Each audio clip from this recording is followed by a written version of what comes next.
Hello, hello, hello, and welcome to the Codex Prime Podcast. We are on episode 119, and it is Tuesday, May 8th, 2018. I am your host, Victor Omoayo, and with me, as always, is my co-host and social media chair, Carl Byrd.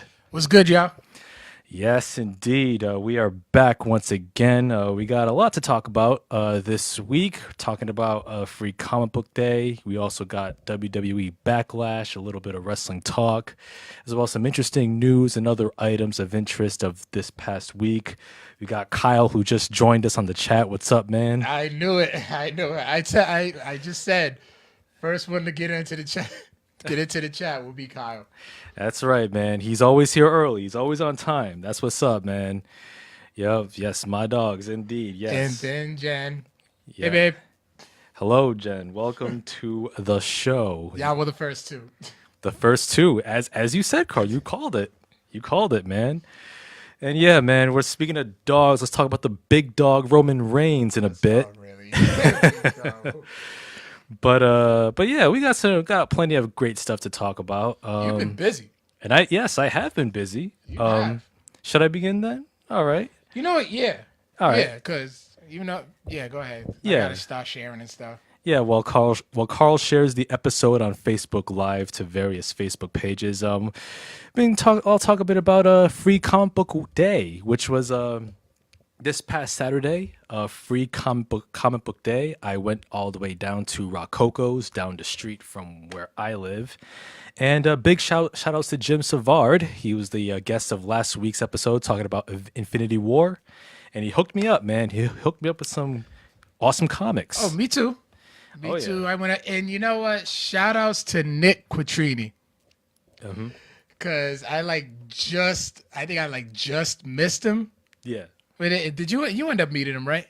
I didn't actually, no. Oh, no, because, he ended up commenting on Jim's pictures, like, oh, my God, Carl was there, and I missed it. And I'm like, yo, I wanted to meet Nick, too, so shout-outs to him. Yeah. Yeah.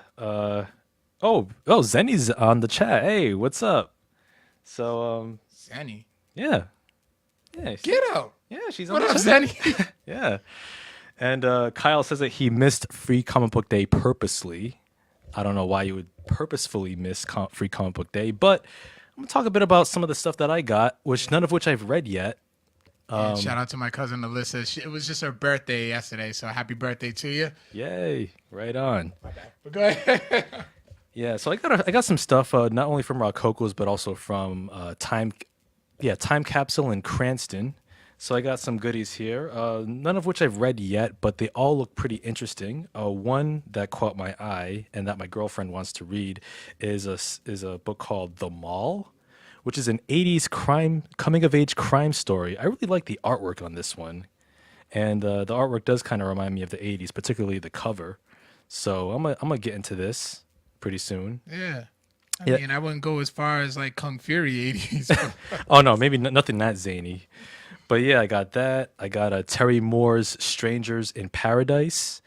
Definitely not based on the Jim Jarmusch film from 1984. Okay. But this one looks pretty dope. I like the covers. Everyone's all blindfolded, faces obscured. It's a black and white comic. So this looks like a pretty interesting read right here. Not bad. Also got this interesting sci-fi comic book right here called Invasion with some dude who looks like in a suit between Iron Man and a ninja on the cover here. I got this from Rococo's. Jim recommended it, I guess on the strength of the cover alone. So I'll dig into it. You always gotta get a Jim recommendation. Oh, absolutely. We was limited to 4, and I said, all right, let me pick out my 3 and give me my Jim recommendation. Mm-hmm. Yeah. And honestly, he doesn't disappoint. Oh no, he never does. I know he recommended one series to me called Baltimore. I haven't read it yet. He was jonesing about Baltimore for a grip. He was. I really do want to get into that. I think it's by Mike Mignola, who also did the Hellboy comic series. Yeah. Yeah, so I do want to get into that series. I also got the Avengers, the latest one. I picked that one up too. With Marvel stuff, I find that DC's comics they're killing it more so than Marvel, whereas Marvel's killing it in the film side of things. But who knows? Maybe I'll find something of interest on the Marvel front. Also got Spider-Man, the Amazing Spider-Man, right here. Peter Parker edition. Okay. Which reminds me, I gotta read the Miles Morales series. They've been sitting on my shelf for like better part of 2 years. Are you serious? Yeah, I just never got around. Just give it to reading me. them. No, I'm gonna read them. I'm gonna read them. I ain't giving them to you. No, no way. What else? Real quick here, Shadow Roads. Looks like a cool little western here. I'm gonna definitely sit down with this one. Shadow Roads. Also got Berlin, which is the story of how Germany turned into Nazi Germany. Really, like balled out. Yeah, balled I got out. like half. Yeah, I went. I got like half that. I went to different sites. Also got Relay, which Jim recommended as well. This looks pretty dope. Oh, and this one really surprised me too. Shadow Man. Apparently, this is a reboot of Shadow Man. Do you remember the N64 PlayStation game? Wasn't that a movie as well? No, it wasn't a movie, but it was based on the. I'm thinking of The Shadow. No, the Shadow. Yes, totally. That's what I was thinking of. Yeah, this is totally different. This one I'm really intrigued by because it's a reboot of the Valiant comic series, and I remember I used to own the N64 game Shadow Man, which was pretty. It had a really good story, but the ending was trash. So there was that. And got some more. Follow me now. I got Bruh. this one. I really want to get into Malika, Creed, and Fury. It's That cover looks dope. The character looks dope too. Yeah, it's like a historical, not historical, but it's like a African fantasy story. Oh, really? Yeah, by Roye Okupe, which I heard he came up with a comic book company, Unique Studios. Yeah. They look like they got some dope stuff, so I'm gonna check that out too. Also the Meta Baron, which is part of the Alejandro Jodorowsky's Jodoverse. Also. Barrier by Brian K. Vaughan, of course, the person who wrote Saga. I mean, Saga, and Runaways. oh yeah, Runaways, Why the Last Man, yo, Oh, they said show the cover closer. oh yeah, of course. And with this is Barrier right here. With Brian K. Vaughan, you can never go wrong. Nah, he's a good. Yeah. And also Marvel Rising with all the Marvel superheroines on the cover. Captain Marvel, Miss Marvel, Squirrel Girl. Yeah, that's all I can. Oh, yeah, and Spider-Gwen, of course. And lastly, I didn't get this one for free, but I got the 4th issue of DC's Doomsday Clock, which is the DC Watchmen crossover, which is the also the conclusion of the DC Rebirth series, or series run rather, and this is the 4th of 12 issues, which will conclude next year. So yeah, that's what I got in my free comic book day haul. Tons of great stuff. Ooh, damn. Zenny also left a comment earlier. She says that she needs addresses of comic book stores. My son wants to build a collection. All you need is one. Rococo's. Yes, Rococo's. It's on Academy Ave. Academy Ave. I Yes. just forgot the exact name of it. It's across the street from a church. That's Yeah. second. Yeah, across the I street. forgot the exact number, but Yeah, it's across the street from Blessed Sacrament. Yeah, I never knew the name of the church. yeah, I just knew it was that church on Academy Ave. yeah. Do a Google search and you'll find it out. Find it out. Rococo's. Yeah, tell Reagan we sent you and he'll hook you up. Oh yes, yes indeed. And Carl, I see you got some pretty cool hookups there. Pretty much got everything that I got. I picked up. This was actually recommended by Jim Savard too. Was Lady Mechanica. Yes. Real dope, pretty dope series from what it looks like. I kind of got like it's set in like the 1880s, but yeah, I kind of got like that Blade feel. Oh yeah, like a nice cool steampunk vibe. Like yeah, like steampunk Blade underworld type feel to it. Oh, definitely, yeah. Yeah. Also, I did get the Avengers, and then it also has the a new Captain America series that came out. That's actually written by Ta-Nehisi Coates. He's doing a lot of Marvel work lately. He is, man. He's getting So I mean, putting in that work. Yeah. also the same as you, Amazing Spider-Man. Also another Jim Savard recommendation, the Meta Baron, just off the cover alone. Yep. as well as just to piss off some of my boys who are heavy Overwatch players. Mm-hmm. Dark Horse has picked up Overwatch as a comic series. Wow. As well as Relay Mm-hmm. and Aftershock. Marvel Rising. Yeah. So yeah, so far the only ones I read were the Lady Mechanica and the Avengers. Plus, it also came with Captain America, but written by Ta-Nehisi Coates. Mm-hmm. So I mean, I'm definitely gonna be busy. Oh yeah, man. Me too. And it's so funny because I have a whole pile of free comic book day comics from like last year and the year before, which I still haven't read. You just went to the event just to go to the event, pick some stuff up, and then do nothing with it. I mean, like a couple of them I am curious about, like Lady Mechanica. I got the actual trade paperbacks and I read them all. I think they're coming out with a new one. I think so.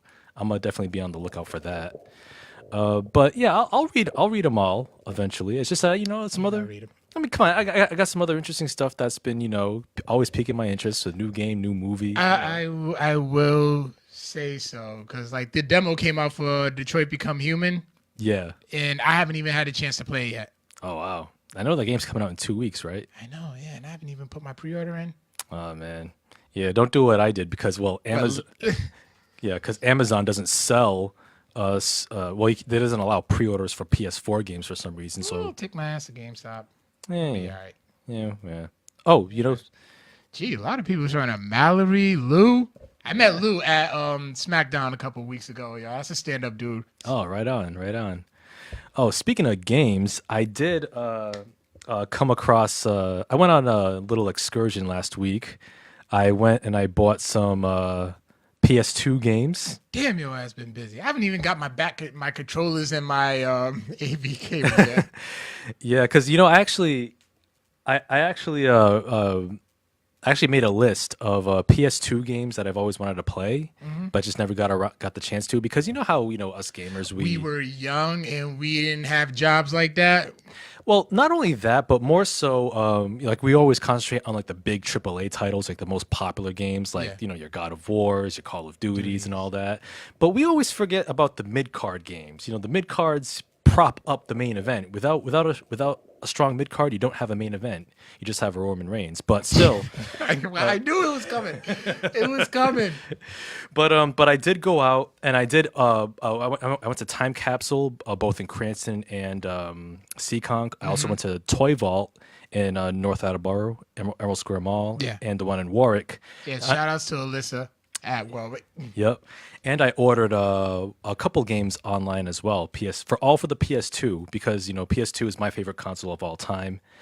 Of all time, would you say so? Oh yeah, because the PS2 was like it had everything for every type of gamer. Like it had thousands of titles. If you were into RPGs, wrestling games, first-person shooters, strategy, it had it all, and it had quality and quantity. I can support that.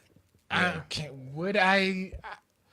PS2 is still popping, man. PS2 was definitely a popping system. Would I call it my all-time favorite? Because I had history with Sega Genesis for me. Okay, yeah. Even the regular Nintendo. Yeah, I mean, I know people are, for more nostalgic reasons, they're more retro. But PS2, I'd say is the greatest of all time because it just hit that sweet spot. It was like the Attitude Era of consoles. Okay, even though it came out during the Ruthless Aggression era. Yeah. Well, it came out like the tail end of the Attitude Era. I got my 2000. It came out 2001. Oh yeah, you're right. It came right here in the States. Yeah. Yep. You're right. Because I pre-ordered mine at Electronic Boutique. Oh, I remember that store. EB Games, y'all. Yeah. Hold up. We actually had some good ones. So Mallory says, I tried being a gamer. I'm still learning Call of Duty, the Nazi zombie one. And I scream. She is kind of a bit of a softie, but she does love American Horror Story. Nice. But I don't know. What can I recommend to her? Uncharted. Yes, the Uncharted For series. the Uncharted series. Yeah, for the PS4, you can get the remastered editions. Oh, yeah, because I definitely got them. And now I got them all. Yep. The main series. Oh, yeah. But I bought a stack of PS2 games on the cheap And I managed to get 2 games that I wish I didn't trade in years ago, but I'm so happy that I got these back. I bought Def Jam Vendetta and Def Jam Fight for New York on the PS2, and goddamn, these games are still awesome. They still hold up. I was I was playing before we started, dude. Like, last time I played Fight for New York, it was on a modded Xbox at the Freddy Cup. Mm-hmm. So I was doing my thing. Well, Vendetta though, I couldn't even remember how to reverse and like get the buttons right, do the moves. I mean, I was getting my ass kicked. Yeah. Yes, and I was Joe Budden too. And Joe Budden was one of my favorite characters in the first game. Yeah, he was really good. Yeah, like him, Ghostface Killer, Method Man. But yeah, like Def Jam Vendetta it's more of the pure wrestling game, when Fight for New York is more of a street fighting game with a wrestling engine on it. Right. And like I was playing Def Jam Fight for New York, and even on a normal mode, I forgot how challenging the game was because I got my ass handed to me quick by the AI. I didn't like David Banner. He was actually decent. He was like a good big man. Oh man, I say for Fight for New York, I have to say my guys was Crazy Legs, Memphis Bleak. It definitely wasn't Freeway. I did not like Freeway at all. Nah. No, I couldn't wait to beat him just so I can get the Rockefeller chain. I was huge into Rockefeller back in the day. Oh yeah. So like my creative character that Fight for New York had, I made sure he got that Rockefeller chain. Nice. Yeah, what level can you talk shit on headphones? I think I'm still a newbie. I can't do it. You don't wanna be a newbie talking shit on headphones. No way, Jose. But yeah, with Def Jam Vendetta, like I actually got this off Amazon for pretty cheap. It was like $13 and change. Not bad. But Fight for New York is rare. Like on Amazon, like there were copies of upwards of like over $100, and I was like, "F that! I ain't getting it for that much." So I managed to find the one and only copy at Time Capsule in Seekonk, and it had it for $40. And I was like, "That's pushing it," but you know what? I'm gonna go for it. I have enough money. I'm gonna go for it, and I did not regret it. I regret nothing. It was worth it. Saga still got like. No, I didn't like Freeway in the game. I loved Freeway the rapper. Loved his first album. Mm-hmm. Tyrone's chiming in. Oh, yeah. His first album was good though. Oh yeah, I love that one. Yeah, so I got these 2 games. Like, if you are fortunate enough to find Vendetta and Fight for New York on the cheap or for a reasonable price, get them. Don't hesitate, because these games still hold up. Still, for $40 though, like. Well, for $40 for Fight for New York, like that was the cheapest I saw it. Really? Yeah, because like the second highest price was like 70 something, and for the disc on Amazon. It was just the disc. Wasn't even like the full case or not. Yeah, no case, no manual, just a disc. Here's another thing. Hold on, I'm gonna get up real quick. Yeah.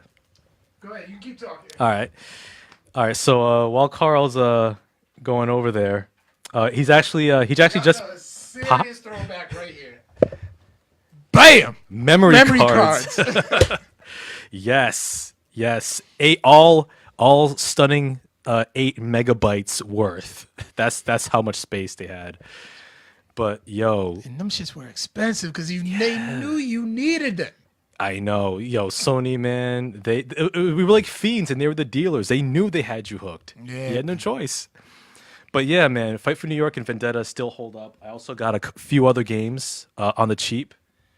For the PS2, and yo, it was a great thing that I went to Time Capsule and Toy Vault before Free Comic Book Day on Saturday, because I probably wouldn't have found any of these games on the shelves probably. Wait, so you went to the Time Capsule first? Yeah. Oh. So I also. That's why you wasn't here. I parked over at your house and just. Yeah, so I got some other games here. I got The Bard's Tale, which is actually a pretty cool like comedy RPG. I heard this was really good. I remember hearing about it back in college, like in 2004. So I got this for like a couple bucks, and I'm like, hey, you know what? I will definitely play this. All 5 I bought got stolen. Oh, damn. All 5 what, games? Memory cards. Damn, 5 memory. Damn, that's some bad luck. Who be stealing your memory cards, man? Oh, memory cards weren't cheap.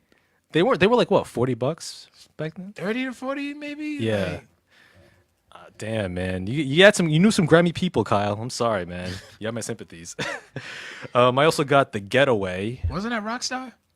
I think it was published by no, it actually wasn't Rockstar Games. It was by Sony, but it came out like right at the same time as 1 year after GTA 3. Yeah, see, people were still on that GTA 3 high, Yeah, they were. and that took me forever to beat. Oh, GTA 3? Yeah. Yeah. Like The Getaway, I got this for literally $2. And Worth it. I'm like, hey, I'll play it. Why not? It's full of Final Fantasy 7. Oh man. 3 memory cards full of Final Fantasy. Final Fantasy 7 did take up a lot of space. Oh, did it? I think it was like it took 2 blocks each. It was one of those games that took like 2 blocks each. I know Parasite Eve did. Yeah. Yeah. Man. Also, No One Lives Forever. It's a cool 60s spy thriller first person shooter. Pretty cool. Pretty cool. I've always had my eye on that game. Also got Project Eden from a Toy Vault for $2. We also got some few other games here. God damn. Hey man, hey, I had these on my list, man. You had no bills this week, didn't you? I caught up on my bills, man. I try to. But and plus I got my tax return. What? Oh, see there? Tax refund? There we go. There we go. Income Tax Ballers Anonymous. That's right, man. I also got one of the most I think it was one of the most praised games, but also one of the most slept on. PsyOps, the Mind Gate Conspiracy. I heard this was really dope back in the day. Why do on the cover look like Glacier from WCW? Oh shit, he kind of does. Whatever happened to that guy? He's fat and still in the indies. Really? Yeah. I want to see it now. So I got that. I got Tyrone needs a loan. Oh, really? He just said so on the chat. Well, I don't know, man. Consult your accountant, man. But anyway, Project Snowblind. I also got that for a few bucks. I heard this was a really good first-person shooter, kind of similar to Deus Ex. Kyle said PsyOps with the glitch and final boss. If you didn't beat it the first try, you couldn't beat him. Oh, that's good to know. That's good to know. I'll download a save if need be. I also got this interesting looking game called Stolen. It's a stealth game. I got this for $2 as well. It was stolen. Yeah. So I'm like, you know what? I'll try that out. Such a dad joke. Yeah, it was. And I also got this one game that I've always wanted to play, but never had a chance to. Tenchu: Wrath of Heaven, another stealth ninja game for the PS2. This is a sequel to one of the Tenchu games on the PS1. I'm really glad I finally got a chance to get a copy of this. You can buy PS1 games too, right? Oh yeah. If you remember, PS2 was backwards compatible. Yep, absolutely. And then PS3 just said, "Nah."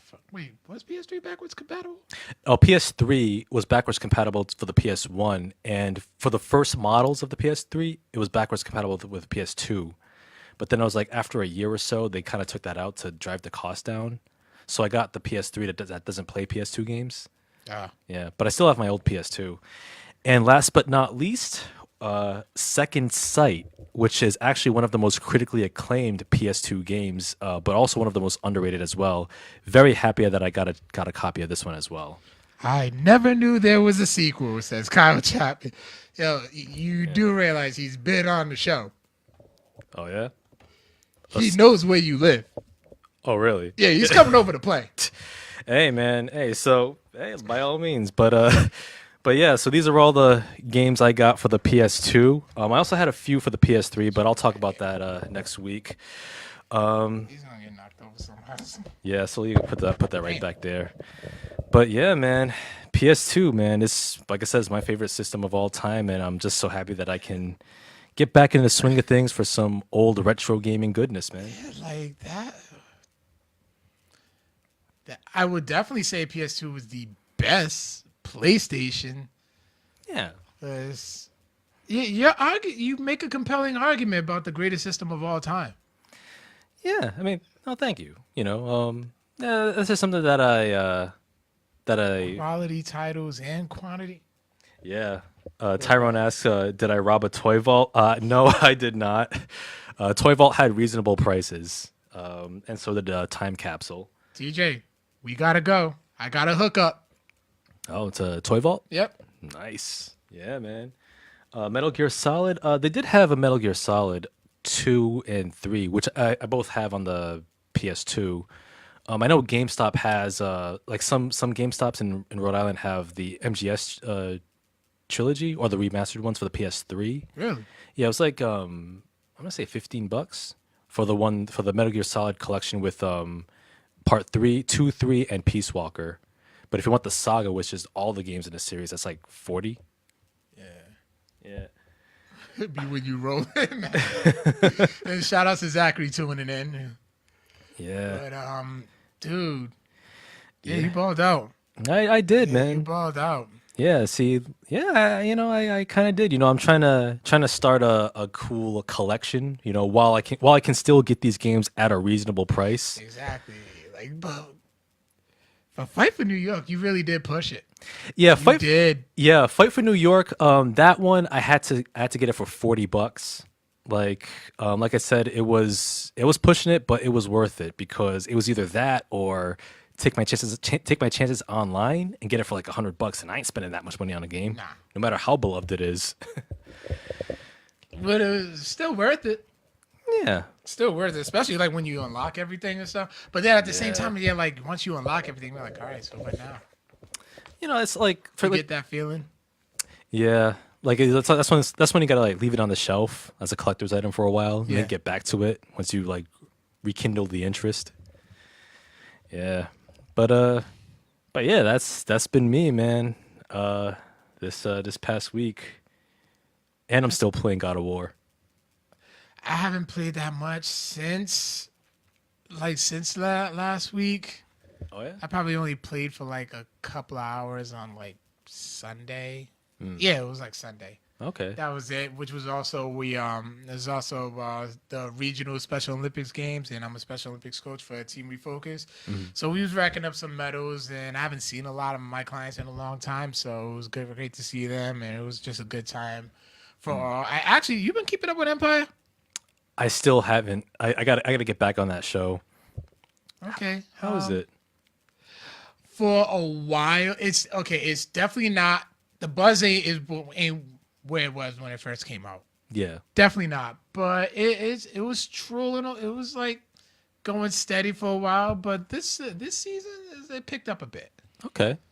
And All right. I'm gonna get back on that horse. yeah, no spoilers. Just did the boat quest from the Lost Pirates.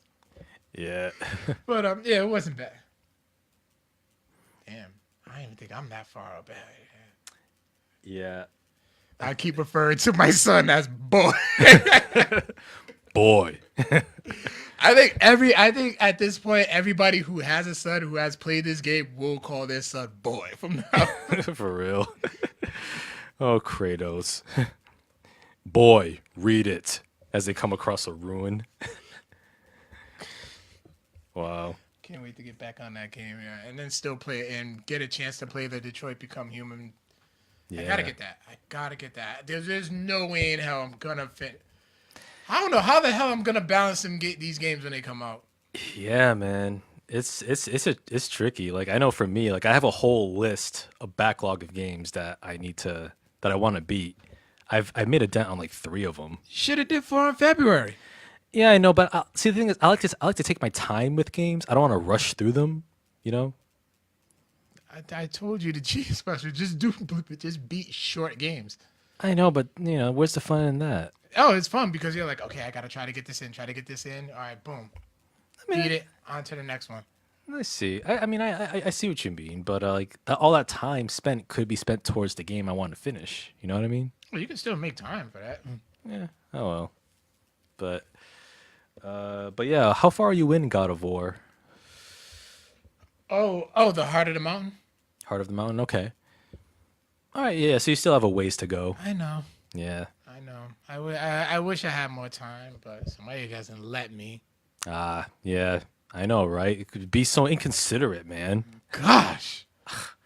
I know. There's a time for God of War. Still didn't play my games from Black Friday. What? Damn. Well, I've beaten both my games I only bought 2 games and I've beaten both of them. Yeah. Injustice 2 and Knack 2. Yeah. That's right. Yeah, what games I bought in Black? I mean, actually, the one game that I did beat on Black Friday, the one I bought from Black Friday was Prey. Oh yeah, you just Yeah, beat that one like what, 2 weeks ago? yeah, like a couple weeks Before ago. God of War. Yeah, but God of War, I think I'm near the end of the main quest, so I'm gonna try to wrap it up ASAP. You have been playing a lot. I know. You really have. Like we're friends on we're friends on Oh, PlayStation Network, and yeah. I keep getting I keep getting ass raped by Dagger Drogonauts. Mutts. Yeah. Yeah, I know. Yesterday I was playing it like it was my job since the semester's over. Witcher 3 was my only best friend. Yo, Witcher 3, man, that took me months to beat, and it was worth it. That was a great game. I love the story. I saw him beat Horizon Zero Dawn. Oh, man. You gotta, man. You gotta. Like, I would say beat God of War first. Try to get through that, and then go back to Horizon. But now I got freaking The Last of Us that I downloaded. Ah, that's. Yo. And Bloodborne. You know what? As much as I love Bloodborne, you can actually put that last or near the last. You think, would you? Yeah, I would say that. But like get through Last of Us, God of War, and then Horizon, yeah, and then Detroit, depending on how cool that is, maybe that. What game? Okay, I think he's talking about I think he's talking about The Last of Us. Yeah. Speaking of Last of Us, I don't know when part 2 is coming out, but I've been I will hope to get around to beating it before that comes up. yeah, because I've been jonesing for part 2, man. I want that game. I need that game in my life. Like I will sell my body for a copy of that Horizon game. Zero Dawn. Yeah, okay. Like I will turn tricks in the street for a steelbook copy of The Last of Us Part 2. Still. Yes. Yes. Call me, Sony. Anyway, Anyway, so I'm playing on normal, Tyrone. normal. Okay, that's good. That's all. That's all I play games on. Oh yeah. Yeah, that's like the baseline. So yeah, anything else you've been up to? Oh, shout outs to Spock Summer. He actually opened up for Red Meth this past weekend. Oh, word, yeah. So I mean, shout outs to him. I know Kyle was there, and he said there was so much weed. Oh, I bet. Meth and Red. I mean, can you expect any different? Nah, I remember going to a Snoop concert, and like I don't even smoke, and I came home high. Damn, contact high. Oh man. Easy go. I do not play on easy. Yo, he's throwing shots, son. He's throwing shots. Of course he is. Of course he is. I just keep it on normal and keep it moving. Yeah. Yeah. And of course, well, that's pretty much what I've been up. Oh, and then Backlash. Oh yeah, Touch on that real quick. Oh yeah, WWE Backlash, which was this past Sunday. In a word, it had one match of the year. Yeah, the opener. Yeah, Seth Rollins versus The Miz for the Intercontinental title. Yo, Damn. I did not expect that much from The Miz. Yo, The Miz stepped up. He really did. Yo, that was probably the best match I've seen from The Miz this year, I'd say.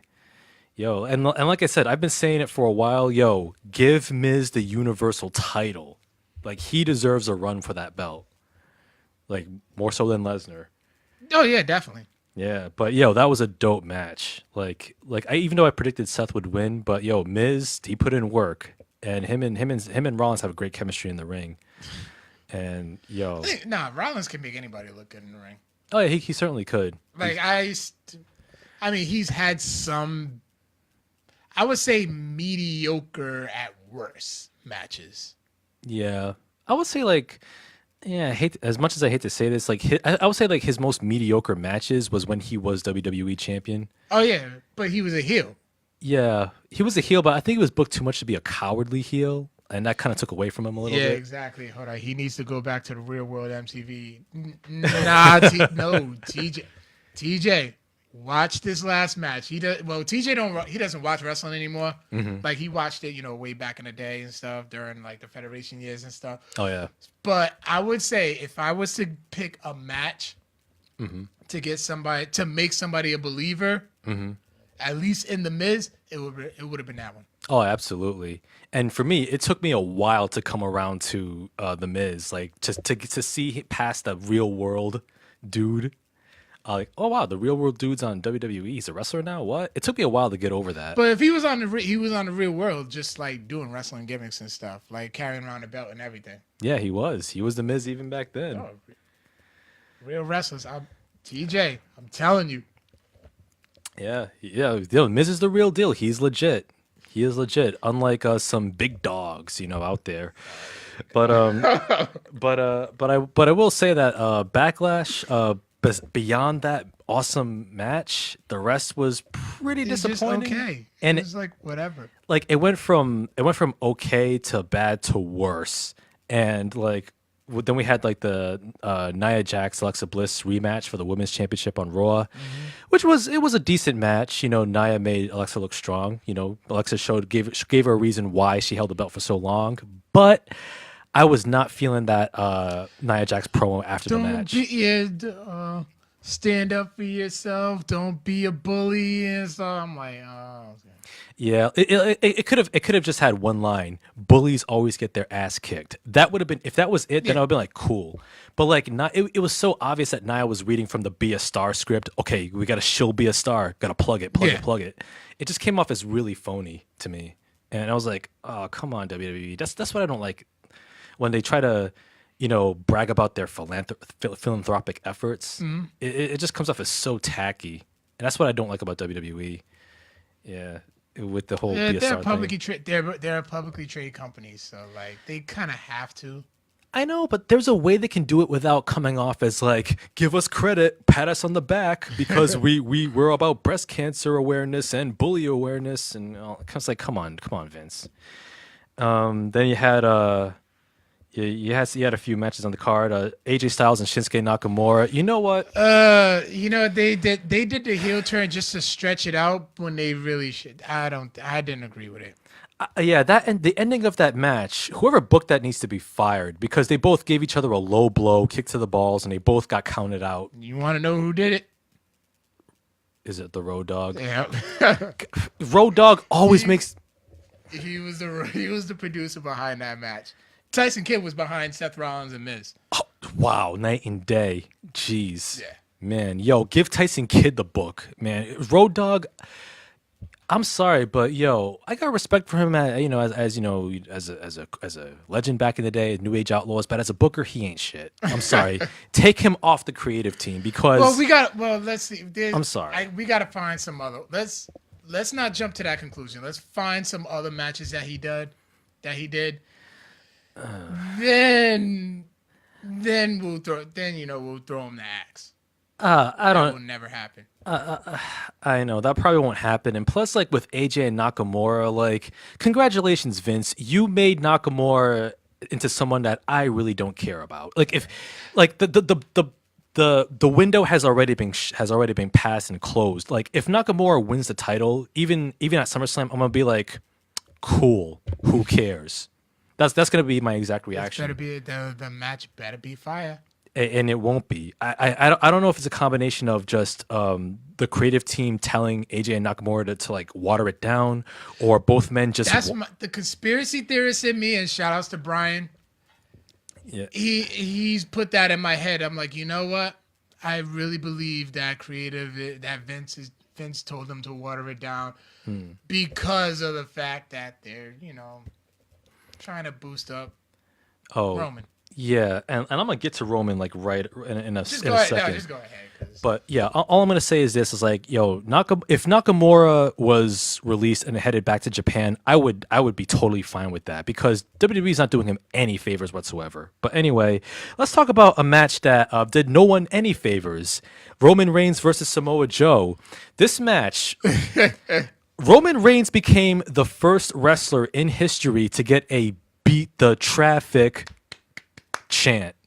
No wrestler of all my years of watching wrestling, no one has ever gotten a beat the traffic chant. I never heard that at all. Oh, I heard it. Like there were reports from the crowd attending that there was a beat the traffic chant. Like because this match was effing boring. Like between when Samoa Joe was like embarrassing Roman Reigns on the microphone on Raw. in the weeks leading up to Backlash, and he was like, "I'm gonna put you to sleep." Little did we know that that Samoa Joe was talking to us, the audience. He was gonna put the audience to sleep because it was rest hold city, rest hold, rest hold, rest hold, Superman punch, spear, 1 2 3. That was the match. Getting them right, getting Kyle riled up. I'm sorry, Kyle. I mean, you saw the same match we did. You got to admit that was the formula. And I'm sorry, but like that whole babyface formula of the babyface getting beat down for like 10, 15 minutes and then he comes back strong at the end. That would have killed in the 80s. But I'm sorry, Roman is not in the 80s and he's not Hulk Hogan. So unfortunately, Roman Reigns is very limited in the ring, and Samoa Joe. I'm sorry, I'm gonna put some of the blame on Joe because Joe didn't help make the match entertaining with all his rest holds, and Joe's better than that. yeah, and he is better than that. And the match was boring. The crowd chanting boring, bullshit, beat the traffic. And as soon as Roman hit the 1 2 3, people got up and immediately and the camera caught it too. Yeah, they immediately started shuffling out. Like wow. Like come on. Like at this point, Roman Reigns is just not that guy. No matter what Vince McMahon says. He's just they gotta give him the Rock treatment, and at this point, you think it's too late? I think so. I think it's too late because like I think Roman Reigns is getting go away heat. He's getting that X-Pac heat. But according to Roman Reigns, Roman fan logic, aka Kyle logic, Adrian logic, he's getting a reaction though. Benjamin too. Shout out Benjamin from Wrestling Fantasy Warfare. Well, he's getting a reaction, so that means he's the guy. We them boys. No. Roman Reigns, I'm sorry, but you got to take him off TV for a while and revitalize him. Throw him into the lake of reincarnation, give him a new gimmick, new attitude, new heel turn, new everything, and let him start from square one. Because the current Roman Reigns ain't doing it, and he ain't ever gonna be doing it. And that's the bottom line. Okay. Yeah. I mean, yeah. It is what it is. What it is at that point. You want to get into some news and headlines? Yeah, let's get into some news and headlines here. And we got some interesting stuff. First off, we'll talk a bit about a trailer that dropped, as well as an awesome music video, which I'll talk about near the end. Actually, I'll talk about right after this one. We got a trailer for Luke Cage Season 2. June 22nd. Yes, brand new season. I'm looking forward to that because that trailer looks like it's fire. Yeah, it does. Yeah. It does. It's still giving us like the same like for the culture feel that we got from the first season. Yep. Same authenticity. You got Alfre Woodard. She's coming back with a vengeance. Yep. You got Harlem doesn't need a hero; it needs a queen. I'm like, oh shit. Oh yeah, it's going down. Misty. Shades is back. Yep. And Shades was a dope character too. He was, yeah. He really was. And you got Misty Knight with the bionic arm. Yep. Now I wonder how they're gonna do that because, like, even though it is set in the MCU, it's still under a different umbrella. And Tony Stark created the bionic arm for Misty Knight, so I don't know how they're gonna do that. I think it'll be like the Rand Corporation, Iron Fist's company. Yeah. I think he'll be the one behind the arm. Yeah, I think so. Yeah. I think that's what they would do, but yeah. And also, like, the villain is kind of interesting. He's like a dark mirror of Luke Cage, Bushmaster. Yeah. Yeah. Yeah, I need to do more. I gotta do more research on him. Yeah, me too. I got until the 22nd. Yeah. Of June. Yep. Also, there was a new trailer for. I don't even think there was a trailer, but I know it was released for 13 Reasons Why. I reviewed that last year. Yeah. Yeah, that's coming back, so I got to see where that's gonna go. Oh yeah, how was the first season? The first season was good, right? Yeah, I enjoyed it. Yeah, I definitely want to watch that. I know some people have been recommending it to me, but I'll check that out.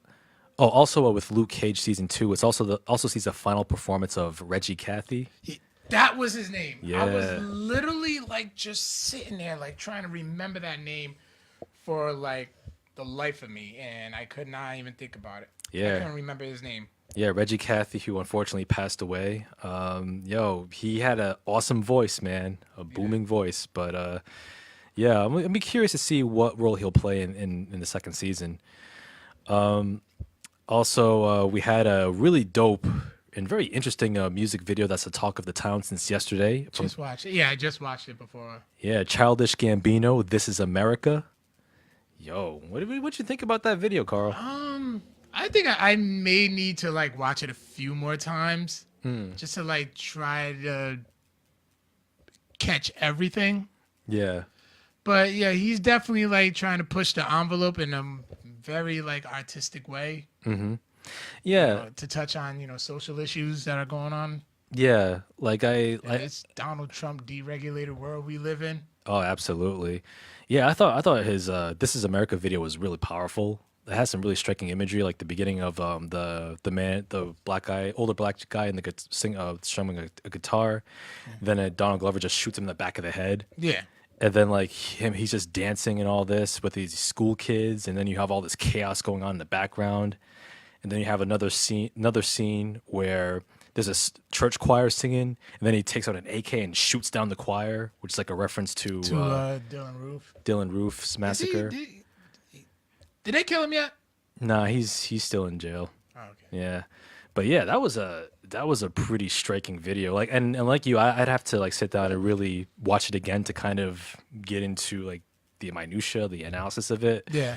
But like I like what it had to say. Like in terms of like what I got out of it was like how like there's so much violence put upon by our community, the black community. And yet at the end, like we kind of either distract ourselves with like the latest dance fad or the latest song or the latest pop culture thing, and then you have all this violence and chaos happening in the background. So it's like, oh, it's all happy one moment, then it's violent the next, and it's happy one moment. Yeah, and then the ending too, like when he was running to the camera, running away from all those white people. Yeah. That was I got like a strong sunken place feeling from that as well. But yeah, there's a lot more I can say about that video, and I'll probably say more when I watch it again. And maybe next week, but definitely Victor's Corner on it. Yeah. I would love to hear Victor's Corner on it. Yeah. Like sometime during the week. Yeah, I might just do that We actually. need more content for our YouTube channels. So. Yeah, I might just do that. And plus, I've been thinking about doing more Victor's Corners as a regular feature. I think you should. Yeah, I know I've said that before, but like, I'll admit, it's just Yeah, you guys been slacking. You've been slacking. I can't even remember the last time he posted up a Criterion recommendation on the Instagram. Oh yeah. I mean, yeah.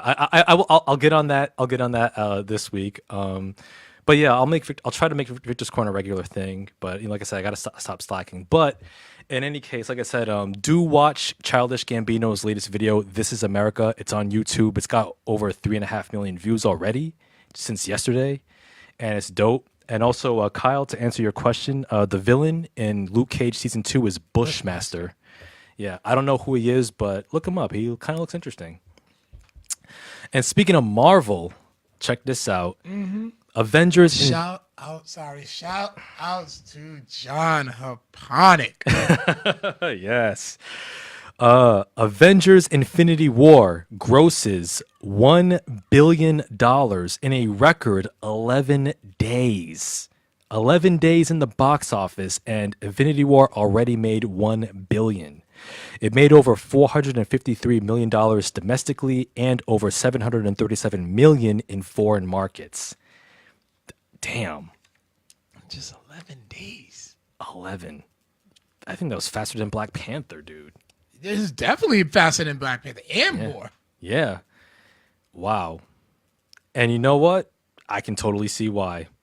Just watch our episode from last week with Jim Savard, our review of Avengers Infinity War, and you'll get the answer right there. Like, was the score memorable? The score was decent. It was decent. Okay. Yeah, it was decent. I think Marvel's starting to improve. They're starting to improve, especially with their villains. Oh yeah, their villains. They have the villains. Their scores. I wonder who the villain's going to be for Ant-Man and the Wasp. Hopefully, that person will have some dimension. She's in the trailer. Oh yeah, the one that looks like a character from Destiny. Yeah. Yeah. What was it? What was the name? I can't even think about it. Yeah, I can't. I forgot. I'll look at it. Go on, continue, and I'll just interrupt you. Yeah, look up the villain for Ant-Man and the Wasp. It looks like a character from the Destiny video game. like had the same cybernetic mask and outfit and cloak and everything. It was all gray and white. I was like, huh, that seems I don't know if that's kind of bordering on copyright infringement, but it's Marvel, so I'm pretty sure they can get away with it. Who's the villain? You looking it up? Yeah, I am. Yeah.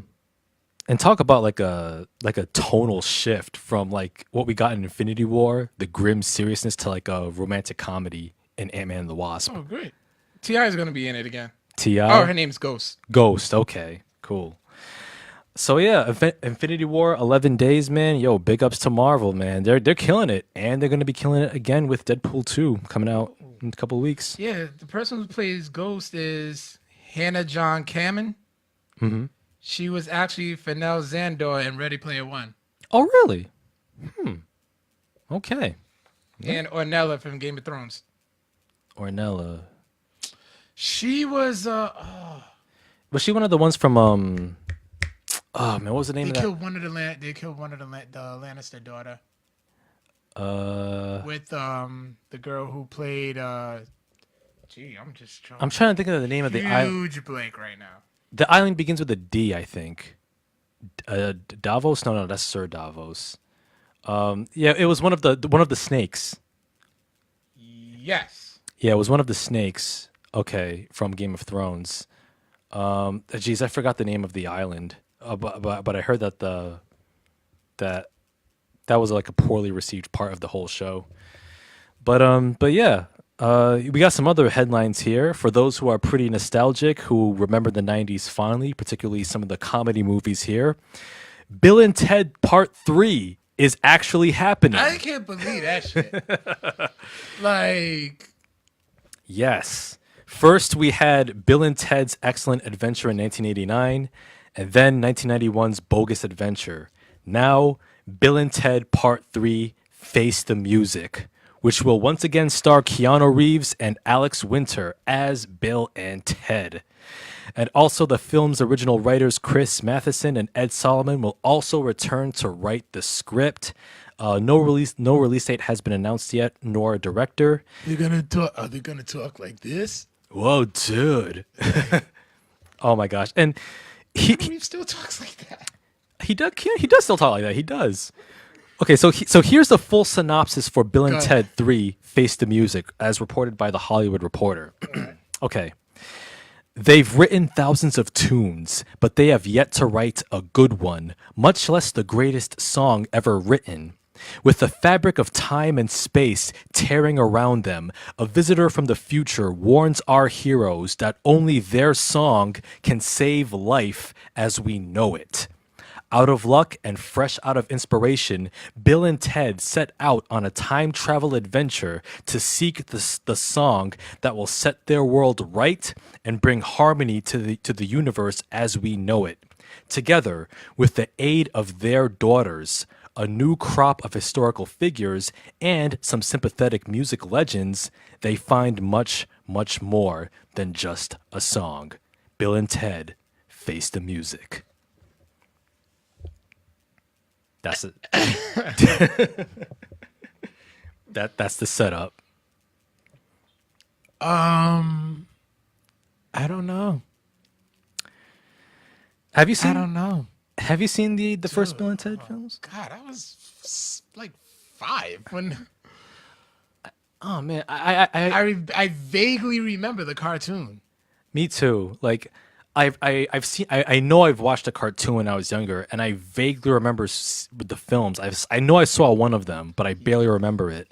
With your cosmopolitan taste, you will hate those movies. No, I mean I'm sure I'll appreciate them for what they are. You will hate those movies. I'm like willing to like bet anything on it. Oh come on, I like comedy. I love comedy. Like come on, we talked about Don't Be a Menace a few weeks ago. Okay, but yeah, that's Don't Be a Menace. This is Bill and Ted. That's all right. You will hate Bill and Ted. Nah, come on, no. I mean I like Keanu Reeves. You know. Okay, it's Keanu. Yeah, because of John Wick. Well, yeah, and the first Matrix, but still, you know, I mean, I'll give it a chance. John Haponic says, I guess in response to Bill and Ted, isn't this a nightmare for you, Victor? See, even the villain knows. The movies are definitely not politically correct anymore. Oh, I bet. But you know what? I'm willing to give Bill and Ted's Excellent and Bogus Adventures a chance. If I can find the DVD or Blu-rays, if I can rent them or watch them online somewhere, I will watch them and I will review them. Shit's probably on YouTube. If they're on YouTube, even better. Shoot. I stole freaking Three Ninjas from YouTube. Oh, wow. And Three Ninjas was shit. I liked Three Ninjas when I was a kid, but then again, The first two. there was the third one had Hulk Hogan, right? Yes. Oh boy. But yeah. The first one, simple setup, dope. The second one is even better because they brought the little girl who was the with the white ninja outfit. Yeah. She was badass. Okay. And nobody gave a shit about the third one. Yeah. It's like Rocky was like extra tall, and then the third one came out, and he's like a little kid again. Two different cats. Wow. Oh, Three Ninjas. But yeah, Bill and Ted. I will track down the first two. I'll watch those, and maybe that'll determine whether or not I'm looking forward to part 3. As a matter of fact, back in the day, we used to play Three Ninjas. I was always Rocky. My cousin Joe was always Colt. And my boy Sergio was Tum Tum. He was the youngest one out of all of us. Oh, okay. Wasn't there a video game based on Three Ninjas? I want to say so. Probably like for the NES or Super Nintendo. Had to be. Yeah, I think there was. But yeah, we'll find out. We'll find out how it goes down. Some other news here. Arrested Development Season 5 is coming to Netflix May 29th, which is good news because I really like that show. Although Season 4 kind of left me kind of hot and cold. I didn't even finish Season 4. Season 4, which did meet with mixed reviews back in 2013, it was actually re-released on Netflix last Thursday as a 22-episode remix, with the episodes re-edited to fit the style of the first 3 seasons, instead of dedicating each episode to an individual character. And this move has unfortunately been met with complaints by the series cast, who are asking for additional compensation because the creator, Mitch Hurwitz, re-edited Season 4 with the purpose of syndicating the show so he can get more money. But that means he gets more money, but the actors don't. So they're trying to get, a better deal. But Season 4 of Arrested Development, it was I didn't finish. I only watched like half of it, and I was like, it's kind of missing something. But now that it's re-edited into 22 episodes and it has like the same flow as the first 3 seasons, I'll definitely give it another chance. I never watched Arrested Development. Oh, it's you're talking to somebody who's like just recently started watching The Office, right? So.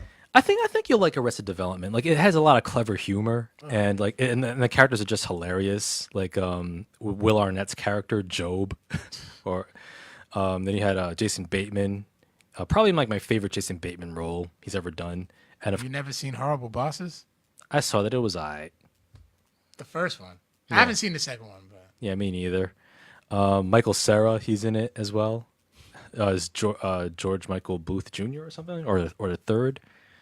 But I love that show, and I can't wait to revisit Season 4. And it's cool that they actually took the time to remake the 4th season, even though they said it wasn't hot, we can do better. So I wish more people actually, actually no, I take that back, because like then you have like George Lucas like remixing Star Wars over and over again, and we saw how that turned out. It was confirmed that you did love it. Well, I didn't know any better. Well, see, back then, like, my taste wasn't as refined, but after I've watched more and more films and my tastes have evolved, I looked at the special editions of Star Wars and I'm like, yeah, this is trash. I can't do it. The prequels, I can't do it. But also, we got some good news here. A sequel to A Quiet Place has been confirmed by Paramount Pictures. They are developing a follow-up to John Krasinski's hit horror film. It's currently unknown if he's going to direct the second one, and the sequel may follow brand new characters this time around. I still have yet to see A Quiet Place, and I want to. You gotta see it. It's still in theaters. If you're a fan of, even if you're not a fan of horror films, it has a really strong Last of Us vibe to it. I love the film. Like, it's one of my favorite films this year. My girl's not going with me to see that. Oh, she's not a fan of horror films? She's scared of everything. Oh my gosh. She's scared of everything. Come on, don't be soft. Give it a chance. Watch A Quiet Place. I mean, sure, it might give you nightmares. You might stay up at night, afraid to shut your eyes at night. But still, give it a chance. It's an awesome movie. I love it. John Haponic said, She don't get that. John says that movie does not need a sequel. Good grief. Well, yes, yes and no. I mean, I'll say that if A Quiet Place follows different characters and if it builds on the premise of the first film, if it opens up the world a little bit more, introduces new concepts, then I'll be for it. I'll be for it. So, and if John Krasinski is involved, if Jim from The Office is involved, Come Jim Halpert. yeah, if Jim Halpert is involved as a writer or director, hey, I'll be there because I trust his vision. See, Jen says his girl don't like scary movies either, so. It's A Quiet Place. It's not like a slasher film. It's more. It kind of builds on like suspense and dread. It's like the scary part is knowing that the monsters are out there, and that if you make the slightest noise, they'll come running at you and they will kill you. So, just the tension is what makes it scary. And then like towards the end, when Emily Blunt she's pregnant and when she's about to give birth, and you know childbirth is a very noisy experience. That'll make you sweat. It'll make you sweat. That's all I'm gonna say. Girl's just sitting, I can tell my girl's watching this right now. Like, nope. You're like, Nope. like just like for those of you who have kids, just imagine, just remember the time you gave birth. Imagine if you had to give birth when there's monsters around that are attracted to sound. Yeah, it's a great experience. You'll love You just it. threw a spoiler at me, didn't you? I do plan on seeing the movie. No, well that scene was also in the trailer too. But like how it unfolds, it's like, oh man. Yeah, see, look at it. But yo, A Quiet Place, I love it. A sequel, if it's done right, you know what? I'm gonna keep an open mind. Yeah, I'm gonna keep an open mind. Sequels can ruin it. They can.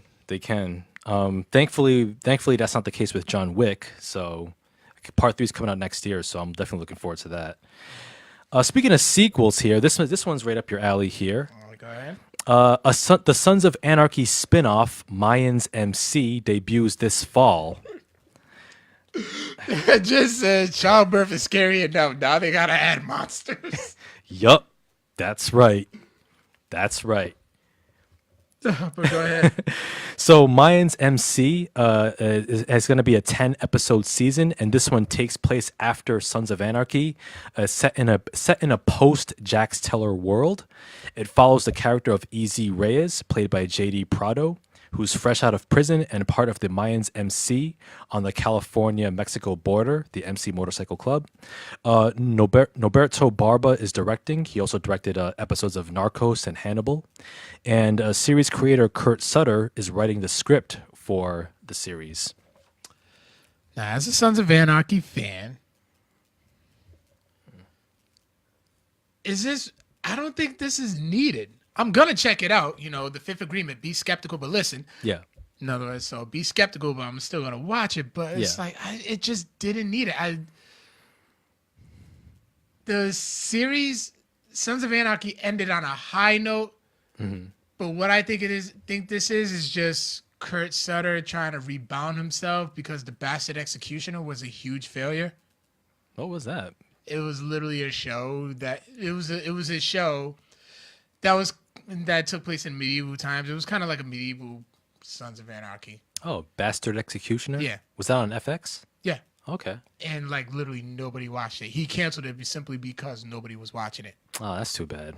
Had potential, but it's just like he started that one way too soon after Sons ended. Mm-hmm. Like he should have gave it more. He should have gave it more time. I gotcha. Yeah, and I still gotta watch Sons of Anarchy like past episode 2. I'm gonna start all over again since I'm pretty early. We I know we had established that like a lot. You finagle on your bets. Listen, look, I had so many other interesting things that have caught my attention. You know, but I still watch Tootsie. Well, it's a one movie. We're talking about a TV show is a commitment, dude. It's a commitment. I forgot my end of it, and I'm pretty sure I held up. Look, look. The summer is approaching. We're still in the middle of spring. I'm gonna get on that horse. I promise. I know I said it for the last 2 years, but I You promise. definitely did say that for the last 2 years. I will get on Sons of Anarchy this time. I will give it a fair chance. Like the first 2 episodes, I'm fairly intrigued. I get the sense that it will be better. Oh yeah, it does get better. And Like each season, like the villain gets worse. oh, okay. Like I know it's got great actors in it. Like I'm a fan of Ron Perlman and Katie Seagal is Bay. So, Yeah, she got that. I was, oh god, I'm still pissed off. I was this close to meeting Katie Seagal. oh really? Yeah, I was. I had nothing to do that day, so I decided to go to the Civic Center and be an extra for the movie Bleed for this. That I think flopped because I never heard anything after it. Yeah. After it was released in the theater. Mm-hmm. So, and she was in the movie, so they was doing something for the extras out there. People had chances to meet her. Like I was just in line. I was like this close, and they just like, all right, that's enough, and she left. That's too bad. She's very tall though. Oh, she is. Yeah. Like 6 foot. Probably about 5'10", 5'11" ish. That's cool. Hey, like statuesque women. They're what's up, man. Yeah. Yeah. Took a picture of her. Took a picture of her. But Hey, I've always had a crush on her since she was Peggy Bundy. 4 touchdowns in a single game, Al Bundy. So some other news here. Sherlock Holmes 3 is arriving on Christmas 2020. Robert Downey Jr. and Jude Law will reprise their roles as Sherlock Holmes and Watson, respectively. The script is written by Chris Brancato. And also Guy Ritchie, who directed the first 2 Sherlock Holmes films with Robert Downey Jr., he hasn't been confirmed to return to the director's chair, but he is currently helming the live-action Aladdin film for Disney. so nervous about that. Yeah, scheduled for May 24th, 2019, with Will Smith as the genie. Too bad Lion King will be better. Yeah. Well, you know what? With Lion King, the live-action movie, I'm, like you said, be skeptical, but listen. listen. You would have known that if you would have read the book. I skimmed through it, but You were supposed to read it. See? Bet finagler. yeah, whatever. John Haponic just had a throat vomiting emoji, I guess, in response to Sherlock Holmes or Aladdin or both. I will say with Aladdin, I am looking forward to seeing how that will look live action, and Will Smith as a genie. I want to see his interpretation of that character because Robin Williams will always be untouched. Yeah, but always. because he did. He didn't do Genie in Return of Jafar though. Oh, well, that was straight to video, so it doesn't count. Return of Jafar was actually still good. Really? Yeah. Wow. And King of Thieves was funny, mainly because of Robin Williams. That's my favorite. Let me look that up. Yeah. But yeah, I'm looking forward to Aladdin, a live action, as well as a live action Lion King, which was directed by Jon Favreau, who also directed Jungle Book. So it's gonna have that same CG live action approach. I cannot wait to see when Mufasa's in the sky in CGI. Yeah. Although I don't know about Beyonce as Nala. I don't know. I mean, I still don't get the hype behind Beyonce though. Let me listen. No, hold on. No. Whatever. No. Whatever. No. What? No. Don't you get that beehive started. The Beehive ain't gonna do a goddamn thing. Listen.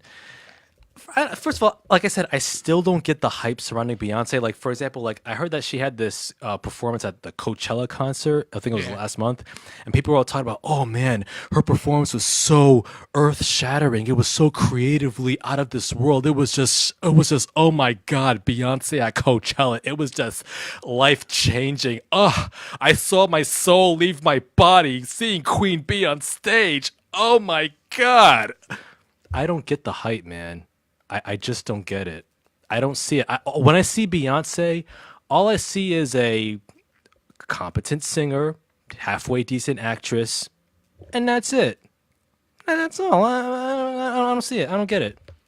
She ain't no Viola Davis. She ain't no. She ain't no Whitney Houston. She ain't no Aretha, Anita Baker. None of these other legends I can think of. I'm not a fan of Anita Baker. Oh really? Nah. Wow. The way she sings sounds like somebody yawning in the morning. Somebody yawning and talking at the same time. You laugh because it's true. And Dan Castellaneta, Yeah. who plays Homer Simpson, played the genie in Return of Jafar. Ah, okay. Hey, talented voice actor right there. Oh, yeah, he is. Yeah. But yeah, Sherlock Holmes 3. I saw the first one. It was decent. Didn't bother with the second one. I got a couple other headlines here. Jay-Z is producing a 6-part documentary miniseries on Meek Mill's legal battles. # free Meek. He's already me. He's already free. Oh, good. Got out last week. Oh, nice. Yeah, so Philadelphia is winning. He's from Philly, right? Yeah. Okay, cool. So the series will explore Meek Mill's fight for exoneration while exposing flaws in the criminal justice system, particularly how African Americans are incarcerated at nearly 6 times the rate of those in the white community. The series will also highlight Meek Mill's life and career, and it's coming out on 2019 next year on Amazon. Well, I mean, you did give high praise for the Malik Crowder. Oh, Time, the Khalif Browder story? Khalif Browder. Yeah, that was a good miniseries, Yeah, man. Jay-Z produced that one. So, I mean, Yeah. I wish I still... Is that on Netflix? Yeah, it is. Okay. I've been meaning to watch it because I watched a little bit of it when I was at work one time. Mm-hmm. And I was intrigued, but I didn't start from the beginning. Yeah. So it's like me, one of those things. I got it. If I start in the middle of something, I have to start from the beginning. I want to get the whole story or so. Yeah. Yeah, that's definitely worth watching. It's definitely upsetting too. Like, man, like that, between that and the documentary 13th, like you'll be mad at cops and the justice system for like ever. But a documentary on Meek Mill and and how he went to jail on questionable charges, I from what I hear, that's something worth watching. I mean, I haven't listened to any of his music. All I know is that he had some beef with Drake at one point, I guess. Oh, God. And I don't know who Yeah. won that one, but It was definitely Drake. Drake. Okay. Yeah, it was definitely back to back. Yo, Drake's this single back to back was a Billboard topping hit. Strange. I guess I didn't pay You attention heard to it. it back to back. I probably heard it, but I didn't know who it was. Yeah. But and then Meek Mill's response was like god awful, and it hurt my soul because he used the Undertaker's bell as the beat. So the beat was dope, but it was just like, just the song was just awful. yeah. And plus, when you use the Undertaker's theme, you know you're gonna catch that L automatically. So No, you're I not. mean, you know, He won a WrestleMania. Kiss my ass. yeah, last year. This past year.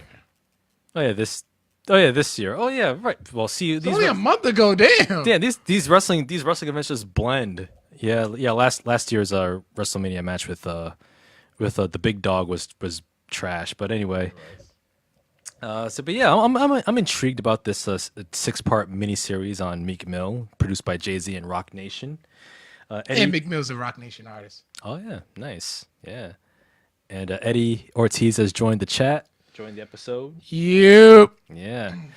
And then we have this headline here. Let's talk about this one because I have some words. Here we go. Bill Cosby and Roman Polanski have been banned from the Academy of Motion Picture Arts and Sciences. In a statement, the Academy said that the ban is due to a violation of the organization's standards of conduct. Polanski, as you may or may not know, is infamous for fleeing the country in the 70s after pleading guilty to unlawful sexual intercourse with a minor. That was in the 70s? Yeah. Cosby, meanwhile, was found guilty on 3 counts of aggravated indecent assault just last month, which followed years of allegations that he made a habit of giving women quaaludes before raping or assaulting them. Both men joined Harvey Weinstein, who was also banned from the Academy last October. Now, okay. First, I'm gonna get Polanski out of the way. First of all, I think the only reason, if Bill Cosby had Bill Cosby not been found guilty last month, the Academy wouldn't have even touched Polanski. I think this is obviously just like that's like a good PR move on their part. It's like, well, we got Cosby, so since we're here, we might as well sweep Polanski under the bus. And mind you, Polanski really, yeah, talented filmmaker, but yeah, still a garbage human being. But a lot has been said about him already that I won't repeat, so it's whatever with him. You're gonna repeat Bill Cosby's. Oh, but I have stuff to say about Bill Cosby because let me tell you something, Carl. It was around this time last year. What have I said about Bill Cosby? I said he's a serial rapist.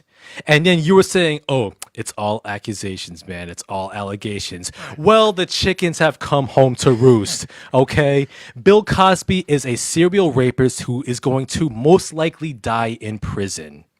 And karma's a real, real motherfucker. And second of all, I've lost respect for Bill Cosby when he talked so much crap about the black community for years since that stupid ass pound cake speech which he made in 2004 with the 50th anniversary of the Brown versus Board of Education passing.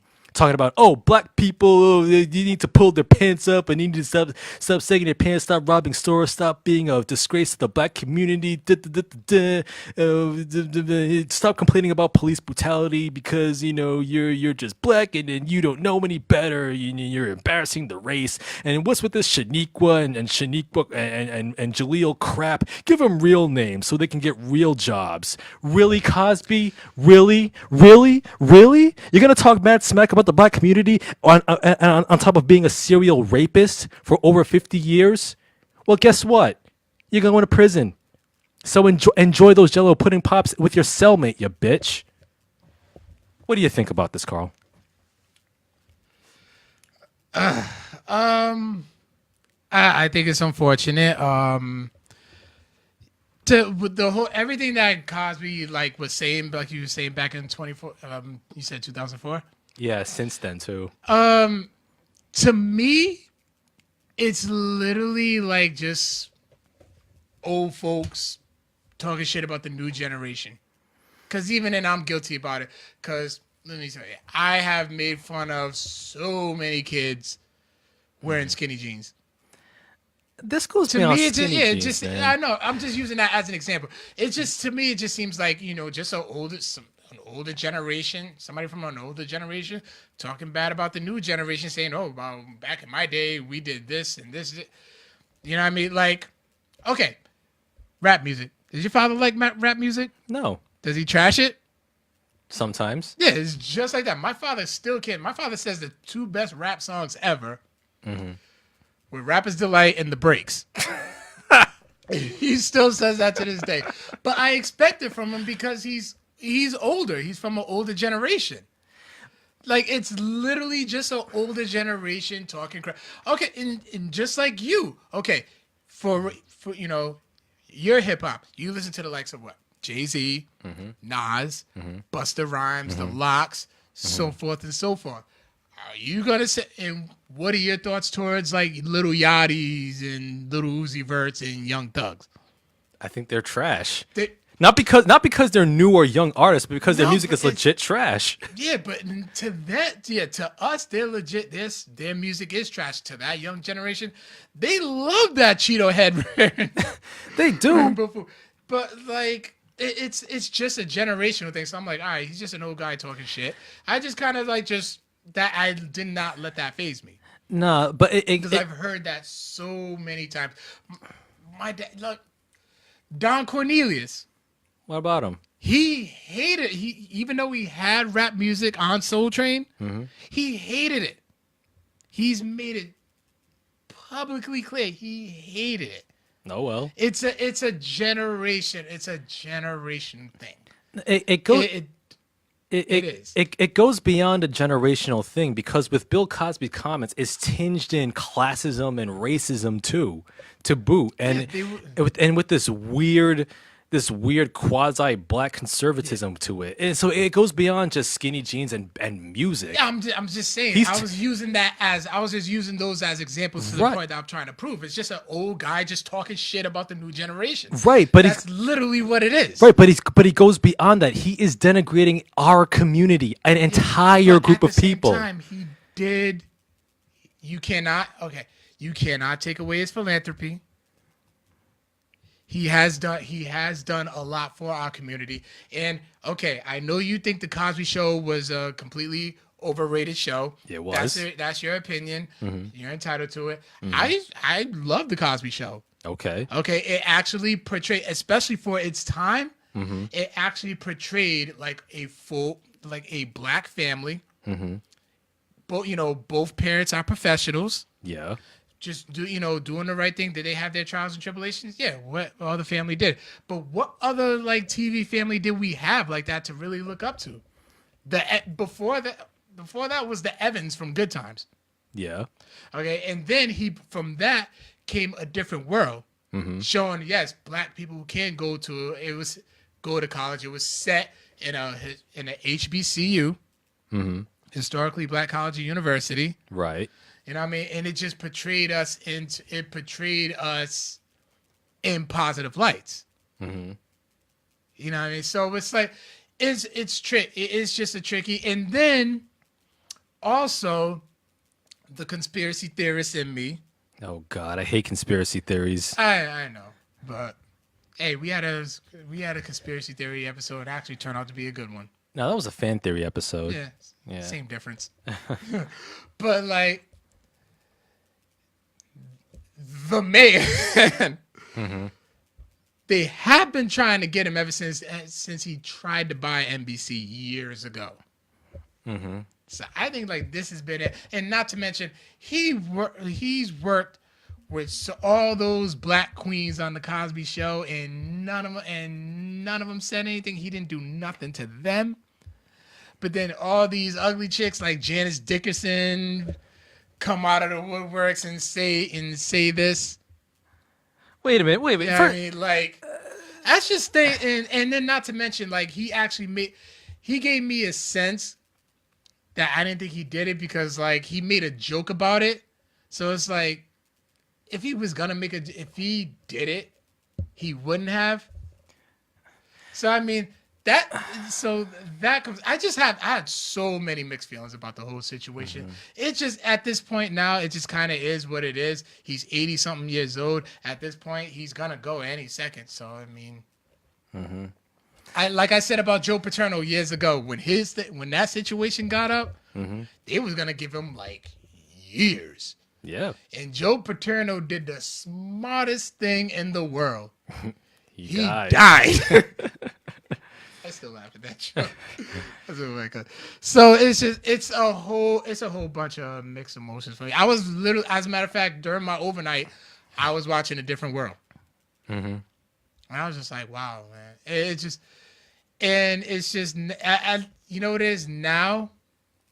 I look at it like I'm watching an old Chris Benoit match. Just saying, I've been watching a lot of those like conspiracy theorist videos too. Yeah, don't watch too many of those. They'll rot your brain. I don't see it. Conspiracy theories, they're created by and for the intellectually lazy who are either too lazy or too incompetent to do actual research.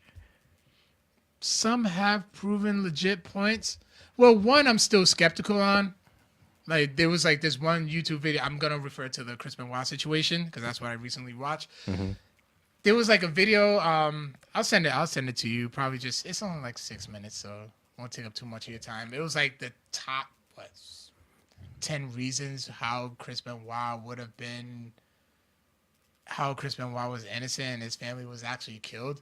I'm just like, I mean, it made you think like, okay, these could be some valid points, but it's like at this point, I don't even think they're even gonna reopen the case at all. Like, I think it's just a done deal. Yeah, because it's obvious he murder-suicide.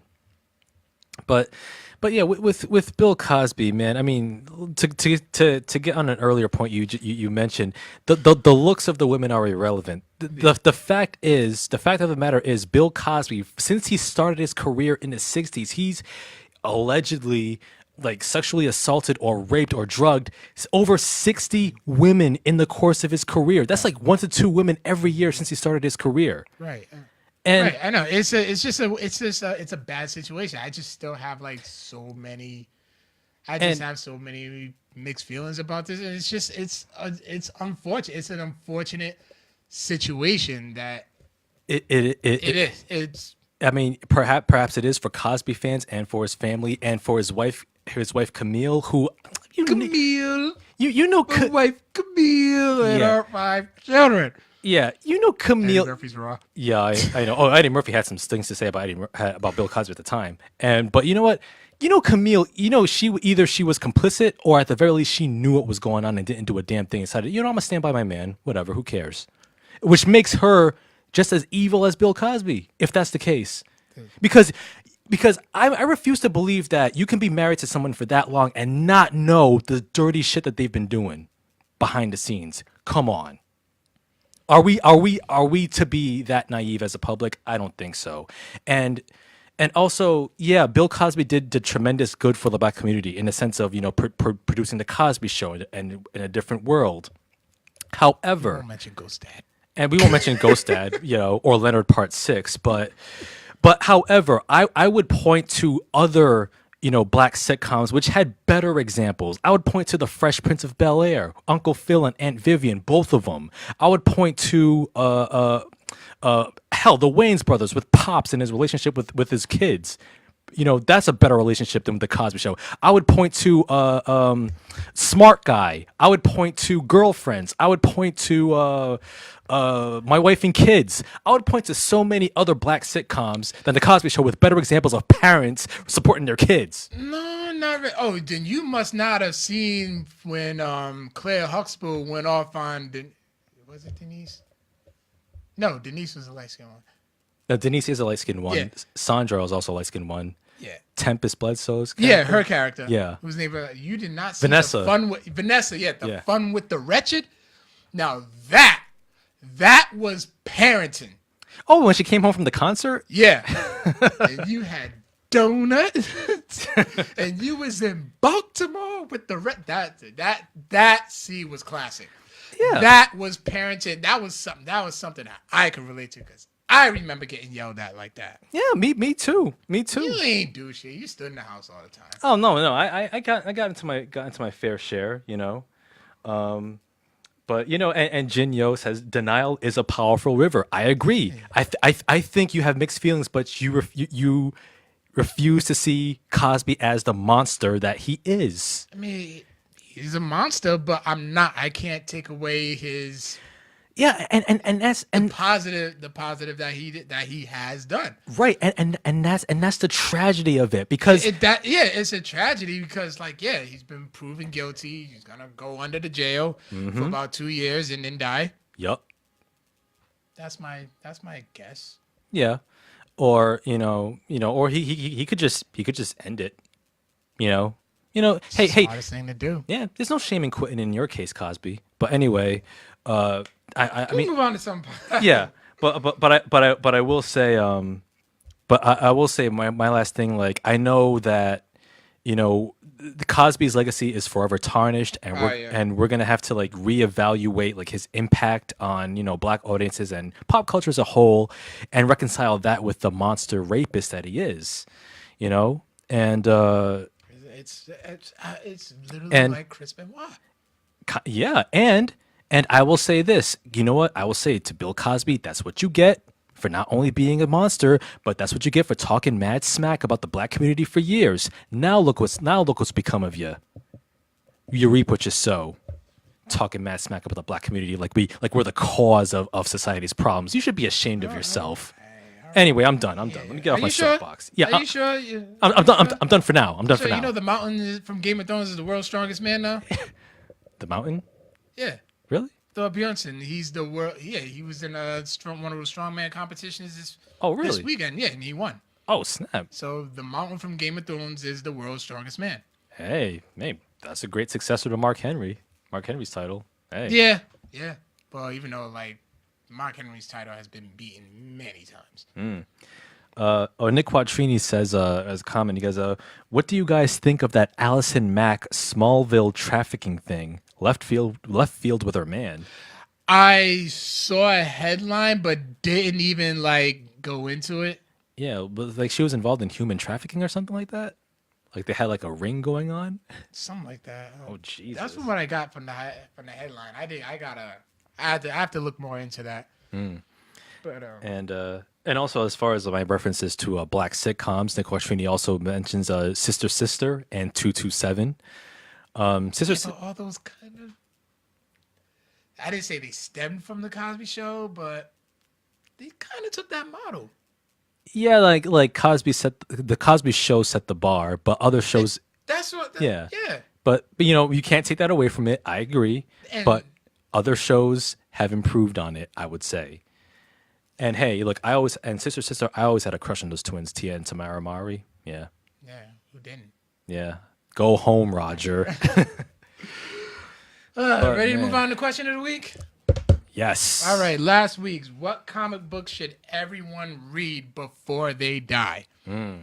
So Nick Quattrini, I freaking love that kid. He's so supportive. Oh yeah, thank you. He man. went in and just said, DC's Superman Red Sun. My cousin told me about that one and got it at Rocco's that day, and it's fantastic. Backwards, what if the Superman story, if he went to Russia instead of Smallville? It's better than Batman Hush. Probably not as good as Killing Joke, but I love the direction Red Sun went because everyone was changed like Flashpoint just from Superman not becoming who he is. All right. And then on our Instagram, we got Captain.Spidey.Spider.Bat says Spider-Man Blue. It's just amazing. They should read it after reading Amazing Spider-Man issue 122. Okay. Ryan_Power said Scud the Disposable Assassin. I remember that. There was a video game based on Scud. Really? Yeah, I thought you were just trying to be funny. But... No, I remember the video game. It was for the PS1. All right. Yeah. And then, of course, the supervillain says The New Frontier by Darwin Cook in a heartbeat. It is the perfect superhero story. Parentheses DC, of course. Honorable mentions to Batman: The Long Halloween and X-Men: Dark Phoenix Saga. But New Frontier has such a strong writing, and a great art style. Yeah, I've always wanted to read The New Frontier. That looks really dope. Okay, so I'm gonna go to the movie front on this one. Okay. Nick Quattrini said, Allison Mack, she recruited girls from Twitter and branded them for some cult leader. Damn. Holy shit. You never know what's going on these days. For real. But that is left field. that really is, damn. Who is your favorite movie athlete? Oh man. Obviously fictional. You can't count like based on true stories. So. Favorite movie athlete. Oh man. That's a pretty hard one actually. Would he count as an athlete? Maybe. Who's that? I was gonna say Kevin Costner from Field of Dreams, but His character, right? well, his character is more of like a baseball fan than an athlete. No, that's not so, an athlete. Yeah. He didn't play. Yeah.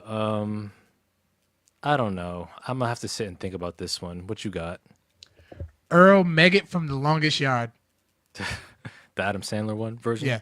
Yeah. He played by Nelly. Oh. Dude was a beast at running back. I could be biased and say Deacon Moss too, because that was played by the playmaker, Michael Irvin. Go Cowboys. Cowboys. But yeah, I have to go with Earl Meggett. I was gonna say Rudy, but Rudy was that was based on a true story, right? I don't think it was. That was Sean Astin, right? Yeah. Like he was just like a football fan who wanted to play football. Yeah, and he was so small, but yeah. Wow. Oh, that movie. I think that's one of your all-time favorites, right? I actually never really seen Rudy. Are you serious? No, I never saw Rudy. You've been quoting Rudy. Like there was one point in the podcast you were obnoxiously quoting Rudy all the time. I wasn't quoting Rudy. No. Well, I was caught because Sean Astin was in Stranger Things. Yeah. And he grew up and he kind of got fat.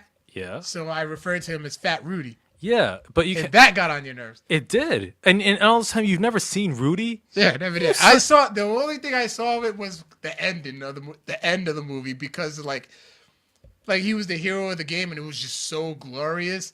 And that refers to the teacher trial skit from SNL when he was like, whenever they would, the kid was on trial for having sex with the teacher, and whenever they tried to question him, he just kept saying good things. He's like, how did you feel?